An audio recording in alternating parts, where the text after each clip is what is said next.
बिस्मिल्लाहिमिनश्शैतानिर्रजीम बिस्मिल्लाहिर्रहमानिर्रहीम इय्याक नअबुदु व इय्याक नस्तईन। हम तेरी इबादत करते हैं और तुझी से मदद मांगते हैं। अल्लाहुम्मा सल्ली अला मोहम्मद व अला आलि मोहम्मद कमा सल्लैता अला इब्राहीम व अला आलि इब्राहीम इन्नका हमीदुम मजीद। अल्लाहुम्मा बारिक अला मोहम्मद व अला आलि मोहम्मद कमा बारकता अला इब्राहीम व अला आलि इब्राहीम इन्नका हमीदुम मजीद। मैं मराठी मुसलमान, मेरा धर्म जो है इस्लाम है, मेरा नबी मोहम्मद सल्लल्लाहु अलैहि वसल्लम है और अल्लाह मेरा रब है। और इस महाराष्ट्र का मराठी मुसलमान होने के नाते मेरा राजा शिवाजी महाराज है। आज से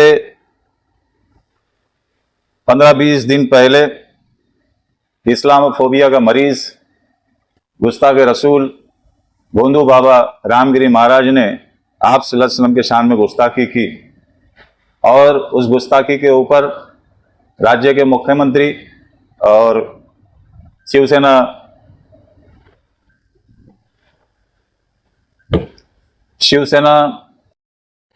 एकनाथ शिंदे गुट के प्रमुख एकनाथ जी शिंदे, इन्होंने उसके ऊपर एंडोर्स करके उस इस्लामोफोबिया का मरीज का इलाज करने के बजाय उसको उन्होंने बढ़ावा दिया। और इसीलिए चूंकि मैं शिवसेना एकनाथ गुट के पदाधिकारी हूँ, मुमरा कलवा विधानसभा का संपर्क प्रमुख हूँ, उस नाते मुझे मेरे नबी के ताल्लुक से जिसने गुस्ताखी की और जिसके एंडोर्स किया, सबसे पहला मैं उसका निषेध करता हूँ। और मैं ये कहना चाहता हूँ कि मैंने 15-20 दिन पहले ही अपना इस्तीफा पार्टी के जिला प्रमुख गोपाल जी लांडगे साहब को दिया था और उसके बाद में दूसरे दिन वो मेरे पास आए, उन्होंने बुलाया मुझे शाखा पर। तो शाखा पर मैं गया तो वहाँ और भी मुस्लिम पदाधिकारी शिवसेना के मौजूद थे। तो तमाम लोगों से उन्होंने बात करने के बाद में ये कहा कि FM इलियास के साथ यहाँ कौन इस्तीफा देना चाहता है। तब उस कैबिन के अंदर शहर प्रमुख मुबीन सुरवे के साथ में और भी पदाधिकारी थे। तो जैसे उन्होंने जिला प्रमुख ने पूछा कि FM इलियास के साथ और कौन लोग इस्तीफा देना चाहते हैं, उस वक्त तो पूरा कैबिन खाली हो गया और उसमें सिर्फ 2 लोग, मेरे साथ में 2 लोग बचे थे। एक मुमरा शहर उप शहर प्रमुख आज़ाद चोगले और दूसरे मोहम्मद हसन, जिनका उर्फ अच्छू भाई। ये हम 3 लोग मौजूद थे और बाकी सब बाहर निकल गए। तो जिला प्रमुख ने मुझसे पूछा कि तुम रिजाइन क्यों करना चाहते हो। तब मैंने उनसे कहा कि रामगिरी महाराज ने जो आप सल्लल्लाहु अलैहि वसल्लम के शान में गुस्ताखी की और उसके बाद में राज्य के मुख्यमंत्री और हमारे पार्टी के प्रमुख एकनाथ जी शिंदे ने उसको एंडोर्स किया, तो मुझे रामगिरी महाराज के बात पे इतना गुस्सा नहीं आया, क्योंकि इस तरीके के इस्लामी फोबिया के मरीज ये क़यामत तक आते रहेंगे। जब तक इस्लाम जिंदा है तब तक इस तरीके के मरीज जो है आते रहेंगे। मुझे इस बात का बुरा लगा कि जिस पार्टी में मैं हूँ उस पार्टी का मुखिया उसको एंडोर्स कर रहा है, उस पर मोहर लगा रहा है। तो उस बात को लेके मैंने अपना रिजाइन दिया। और तब उन्होंने मुझसे कहा कि राज्य के मुख्यमंत्री है तो वो जाहिर सी बात है सबको संरक्षण देते हैं। तब मैंने उनसे कहा कि इस तरीके का संरक्षण मुसलमानों को भी देना चाहिए, क्योंकि वो भी नागरिक है, वो भी यहाँ रहते हैं। लेकिन चूंकि वो मुसलमानों के खिलाफ एक कोई मुहिम चल रही है, उसीलिए उन्होंने उसका साथ दिया। अगर इसी तरह रामगिरी महाराज के जैसे भोंदू बाबा, मुसलमानों में से कोई भोंदू बाबा शिवाजी महाराज के ताल्लुक से या उनकी 8 बीवियों के ताल्लुक से कोई अभद्र भाषा इस्तेमाल करे, तो क्या यही राज्य के मुख्यमंत्री उस भोंदू बाबा मौलाना को इसी तरीका संरक्षण प्राप्त करेंगे? तो उनके पास कोई जवाब नहीं था। तो उसके बाद उन्होंने कहा कि शिवाजी महाराज के दौर में इस तरीके के मुसलमानों को बड़े बड़े ओहदे दिए गए थे और उन ओहदों पे फाइज रह के मुसलमानों ने शिवाजी महाराज का साथ दिया था। तो मैंने तब उनसे कहा कि उस महाराज के दौर में शिवाजी महाराज जो है उस वक्त के मुसलमान धर्मगुरु और पीर पैगंबर उस दौर के, और उस दौर के ऐसे मुसलमान जो इमामत भी करते थे और इनके साथ में रहते भी थे। तो उस वक्त के दौर के किसी हिंदू ने अगर मुसलमान के खिलाफ कोई बात की हो, मुसलमान के इस्लाम के खिलाफ कोई बात की हो, पैगंबर के खिलाफ कोई बात की हो और उस पर शिवाजी महाराज ने उसको एंडोर्स किया हो या उसकी जय जयकार किया हुआ, एक ऐसा उदाहरण आप हमें लाके दिखा दो। तो ऐसा आपको उदाहरण नहीं मिलेगा, क्योंकि शिवाजी महाराज जो है मुसलमानों को कभी उन्होंने हमेशा रखा और बड़े बड़े ओहदों पे उन्हें फाइज किया। तो ये जो शिवाजी महाराज का जो एग्जाम्पल देते हैं, शिवाजी महाराज पे जो राजनीति कर रहे हैं, मुझे ऐसा लगता ये शिवाजी महाराज को चाहने वाले नहीं, ये रावण को चाहने वाले हैं और ये रावण की वृत्ति इनके अंदर आ चुकी है और इस तरीके से वो डील कर रहे हैं मुसलमानों को। हमें सबसे बड़ा दुख इस वक्त में होता है कि मैंने उनसे कहा कि जब हम उमरा में शिवसेना का प्रचार प्रसार करते हैं, पिछले लोकसभा के अंदर हमने अपने सीनों के ऊपर धनुष बाण लगा के मुसलमान के दरमियान हमने पक्ष का, शिवसेना का प्रचार प्रसार किया। हमारे मुसलमान भाइयों ने हमें काफी ताने कसे, हमें बहुत सारे सवालात किए, लेकिन उसके बावजूद भी है हमने पार्टी का पक्ष रखा और पार्टी के साथ रहे। लेकिन उसके बाद में हम इतनी मेहनत करते हैं मुसलमानों पे कि वो ज्यादा से ज्यादा मुसलमान जो लोग हैं उमरा के खास तौर से वो शिवसेना पार्टी से जुड़े, जोड़ने के लिए अभी हाल फिलहाल में जो लाड़की बहन एक योजना जो मुख्यमंत्री ने लाई थी, तो उसी दौरान हमने शाकास के जरिए हमारे राजन किनी साहब ने जो है उसकी जिम्मेदारी दी थी और मेरी टीम ने उसके बहुत बेहतरीन काम किया और लगभग 8,500 महिलाओं को उसका फायदा पहुंचाया। इलियास भाई, माजरत चाहता हूँ, रोक रहा हूँ। आपके अलावा और कितने मुस्लिम पदाधिकारियों ने शिवसेना एकनाथ शिंदे से जो है पार्टी से इस्तीफा दिया है? मेरे अलावा कुछ लोग सोच रहे हैं, लेकिन मैंने जो लिखित में पहले दिया था और आज मैं ऐलानिया अपनी घोषित कर रहा हूँ अपने रेजिग्नेशन का। इसके बाद में मेरा पार्टी से, उस पद से मेरा कोई संबंध नहीं रहेगा।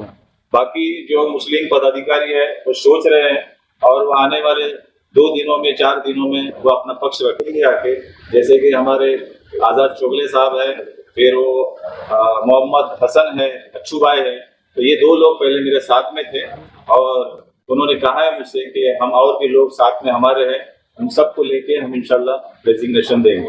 यानी कि FM इलियास जी, जैसा आपने फैसला किया ऑन द स्पॉट, वैसा किसी ने नहीं किया। अल्हम्दुलिल्लाह मैंने किया, वैसे किसी ने नहीं किया, क्योंकि उसका रीजन ये है कि मैं बहुत ज्यादा इस मामले में ज्यादा सेंसिटिव रहता मजहबी मामले में, क्योंकि मैं ये नहीं कर सकता कि मेरा प्रमुख जो है, मेरा पक्ष प्रमुख जो है वो मुसलमानों को गाली देने वाला, मुसलमानों के पैगंबर को गाली देने वाला, गुस्ताखी करने वाला, मैं उसको एंडोर्स करने वाला, उसके मोहर लगाने वाले का मैं ये नहीं कर सकूंगा कि शिंदे साहब आगे बढ़ो, हम तुम्हारे साथ थे, शिंदे साहब आगे बढ़ो, तुम हमारे पैगंबरों को गालियां देने वालों का साथ दो, शिंदे साहब आगे बढ़ो, तुम हमारे ईमान रखने वाले लोगों को बड़ा बुला बोलो, शिंदे साहब आगे बढ़ो, प्रतापगढ़ के मुसलमानों को उजाड़ो, शिंदे साहब आगे बढ़ो, मलंगगढ़ पे कुछ ना कुछ करो।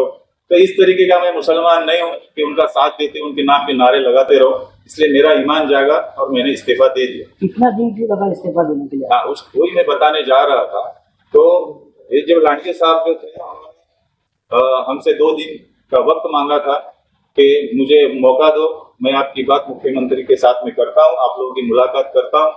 तो मुझे अच्छा लगा, कहा कि मुलाकात करता है, तो उस जरिए से मैंने उनको कहा कि मुझे थोड़ा पहले इतला देना, ताकि मैं चाहता हूं कि कुछ उलमाओं को साथ लेके जाकर मुख्यमंत्री के दिमाग में जो बातें रामगिरी महाराज के जरिए घुसी हुई है उनका भी थोड़ा सा मन बदलने के लिए, उनकी जो गलत फहमियां है, लाइल्मी दूर करने के लिए मैं उलमाओं के जरिए उनसे संवाद करना चाह रहा था, मुज़ाकरात करना चाह रहा था। तो इसलिए मैं उस चीज के लिए तैयार हुआ। उसके बाद में 2-4 दिन के बाद में, क्योंकि सीएम जो है बहुत ज्यादा मसरूफियत उनकी रहती है, तो मैंने सोचा कि शायद हो सकता है 2 दिन बोले तो एक 7-8 दिन का एक अंदाजा पकड़ के मैं चला। जब 7-8 दिन का वक्फा गुजरने के बाद में मैंने राजन किनी साहब से कहा कि 8 दिन हो चुके हैं, तो मैं उनसे वो अपनी बात रखने के लिए गया था। तब मेरी बात रखने से पहला उन्होंने मुझसे कहा कि 2-3 दिन में मुझे वो यादी का काम जो है कंप्लीट करना है, तो प्लीज जरा आप मुझे वो करके दो। तो मैंने सोचा कि ठीक है, इतने दिन गए, उसमें 2 दिन और सही, 3-4 दिन में शाखा पे जाके मैंने उनकी जो जरूरत थी, जो यादी पे काम करना था, अनकम्प्लीट था, वो कंप्लीट करके दिया मैंने उनको। और उसके बाद में मैंने उनसे कहा कि आज के बाद मैं शाखा पर नहीं आऊंगा और आप प्लीज जो है गांडगे साहब से बात करके मुझे बताइए कि मुख्यमंत्री से मिलने की जो बात थी उसका क्या हुआ। तब उन्होंने मुझसे कहा कि ये बात तुम अपने तौर पे ही कर लो, मैं उनसे बात नहीं करूँगा। उसके बाद में मैंने लांडे साहब से बात की, फ़ोन किया, उन्होंने मेरा फ़ोन रिसीव नहीं किया। उसके बाद में मैंने आज़ाद चौगले साहब को फ़ोन किया, मैंने कहा कि मेरा फ़ोन शायद वो नहीं उठा रहे, तुम देखो तुम्हारा शायद फ़ोन उठा लेंगे। तो आज़ाद भाई ने फ़ोन किया, उनका फ़ोन उन्होंने रिसीव किया और रिसीव करने के बाद में आज़ाद भाई ने पूछा उनको कि भाई वो मुख्यमंत्री से मुलाकात की बात थी, उसका क्या हुआ। तब उन्होंने कहा कि मुख्यमंत्री अभी बहुत बिजी है, अभी गणपति का फेस्टिवल भी चल रहा है तो बहुत बिजी है, तो थोड़ा टाइम लगेगा, मेरे पे भरोसा रखो, आप लोग टेंशन मत लो, मैं बहुत जल्द आप लोगों की मुलाकात करना चाहता हूँ। तो उसके बाद में आज़ाद भाई ने मुझसे कहा कि ऐसे ऐसा उनका मैसेज है। तो मैंने उनसे कहा कि मैं अब नहीं रुकूंगा, क्योंकि मैंने जो फैसला किया था मैं अपने फैसले पे अटल हूँ, क्योंकि वो अगर बिजी है, उनके पास वक्त नहीं है, तो मेरे पास रुकने के लिए भी वक्त नहीं है, क्योंकि ये मेरा दिली फैसला था, मेरे ईमान का फैसला था, मैं अपने फैसलों पे इतना देर नहीं रुक सकता था। तो बहरहाल मैंने उनसे कहा कि मैं अब जा रहा हूँ, शाम में मतलब लगभग 4 या 5 दिन पुरानी बात है, मैंने कहा कि मैं प्रेस कॉन्फ्रेंस लेके मैं अपनी जो रिजिग्नेशन है वो मैं ऐलानिया कर दूंगा। आपकी पार्टी ने इस्तीफा एक मिनट। उसके बाद में फिर उन्होंने मुझे एक आधे घंटे के बाद में फोन किया आज़ाद भाई ने और कहा कि राजन भाई से मेरी बात हो गई है, और राजन भाई ने कहा कि 2 दिन रुकिए, उन्होंने रुकने के लिए बोलिए, मैं खुद सीएम के पास आपको ले जाना चाहता हूँ। तो मंगल की बात की, भी जो गया मंगल, तो मैंने उनसे पूछा 2 दिन का मतलब मंगल का दिन पकड़ के या बुध से 2 दिन पकड़ के, तो उन्होंने कहा नहीं बुध से, तो बुध और जुमेरात 2 दिन आप रुके, उसके बाद में आप चाहे तो प्रेस कॉन्फ्रेंस ले लें। तो उसके बाद जो है 2 दिन गुजर गए, जुमेरात का दिन आया, जुमेरात के दिन मैं अपने फैमिली के साथ अपने एक होटल में खाना खा रहा था। उस वक्त में राजन भाई का मुझे फ़ोन आया और उन्होंने उनके घर में जो गणपति बैठता है उसके ताल्लुक से मुझे दावत दी कि अपने फैमिली को लेके हमारे घर आइए करके। तो मैंने कहा ठीक है, मैं आ जाऊँगा। तो मैंने पूछा कि आपने 2 दिन कहा था कि सीएम से मुलाकात करनी है, इसके लिए आपने आज़ाद भाई से कहा था। तो उन्होंने कहा मैंने आज़ाद भाई से ऐसा कोई वादा नहीं किया। तो मुझे बड़ा शौक लगा कि इस तरीके से चीज़ें चल रही है। उसके बाद में फिर मैंने आज़ाद भाई को कॉल किया और उनको पूछा मैंने कि वो तो कह रहे कि भाई कुमार से ऐसी कोई बात ही नहीं हुई है। तो मैंने कहा ठीक है। तो बोले नहीं, ऐसी मेरे से बात हो गई है, तुम रुको 2 मिनट। तो उन्होंने कुछ 2 या 3 बार उन्हें फ़ोन किया, उनका फ़ोन शायद उन्होंने रिसीव नहीं किया। फिर दूसरे दिन जो है, जुमा के दिन जो है, फिर मैंने बात की, बोला तुम्हारा क्या है, मुझे पहला इसका मतलब मुझे भी पता चलना चाहिए कि दोनों में से तो कोई झूठ बोल रहा है, तो मुझे पता चलना चाहिए कि माजरा क्या है, क्यों टाला जा रहा है, किस तरीके से क्यों घुमाया जा रहा है। तो मैंने फिर उनसे बात की, तो उन्होंने आज़ाद भाई ने फिर मुझे फ़ोन पे लिया और कॉन्फ्रेंस कॉल किया उनको, लेकिन राजन भाई ने फ़ोन रिसीव नहीं किया कॉन्फ्रेंस। उसके बाद में भी उन्होंने ट्राई किया, उनका कहना था कि मैंने ट्राई किया, उन्होंने मेरा फ़ोन ही नहीं उठाया। फिर शनिचर के रोज़ उन्होंने कहा मुझे जुम्मा के दिन के तुम एक दिन मेरे लिए रुकिए, मैं और भी पदाधिकारी साथ में बैठ के हम लोग फैसला करते हैं क्या करना चाहिए। क्योंकि इस तरीके से मुमरा के जो शिवसेना के पदाधिकारी है, अगर उसको हमारा लोकल नेता ही अगर उसको हिम्मत नहीं देगा, उनकी बात नहीं सुनेगा, उनको नहीं समझाएगा या उनका साथ नहीं देगा, तो फिर हमारा भी रुकना यहाँ जायज़ नहीं बनता है। तो मैंने कहा ठीक है। उसके बाद में शनिचर को अपने एक पदाधिकारी के साथ मेरे से मुलाकात की उन्होंने, और उन्होंने फिर मुझे कुछ दिन रुकने के लिए कहा कि हम चाह रहे हैं कि और भी इसमें कमोबेश 50-60 पदाधिकारी है, हम सबसे बात कर रहे हैं और सब लोगों का जहन रेजिग्नेशन की तरफ आ रहा है, तो कुछ दिन आप रुक जाइए। तो मैंने कहा कि मैंने रुकने के लिए रिज़ाइन नहीं किया, मेरे ईमान की बात की, मुझे लगा मैंने रिज़ाइन कर दिया और इसके बाद मैं नहीं रुकूंगा, मेरा काम मुझे ख़त्म करना है। आप लोगों को जब दिल में आया, जब आपका दिल करे, उस वक्त में आप अपना रेजिग्नेशन कर दीजिए।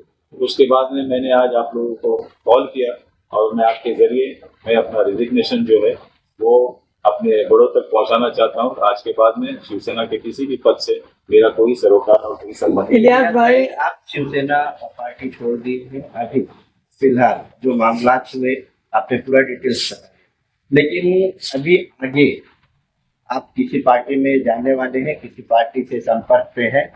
नहीं, अभी फिलहाल तो मैंने मेरा रेजिग्नेशन दिया हूँ। इसके बाद में इंशाल्लाह मैं सोचूंगा मुझे करना क्या है, क्योंकि मैं चाहता हूँ कि पहला मुझे थोड़ा सा ज़हनी सुकून मिले कि पिछले 10-15 दिनों के अंदर मैं थोड़ा सा बेचैन रहा हूँ, तो मैं चाहूँगा कि थोड़ा मुझे सुकून मिले इससे। उसके बाद में इंशाल्लाह मैं जरूर अपना डिसीजन लूंगा और मुझे क्या करना है वो आप लोगों के सामने जरूर बताऊंगा। और मैंने जो ये मीटिंग पे कॉन्फ्रेंस कॉल की थी, मैं एक मुझे जो पद नियुक्ति का पत्र मिला था तो मैं अपने ये निषेध के तौर पे इस पद नियुक्ति के पत्र को आपके सामने पहले दिखाइए तो जो है और पार्टी से जय हिंद करता हूँ और आज की कॉन्फ्रेंस को जय महाराष्ट्र करके खत्म करने घोषित करता हूँ।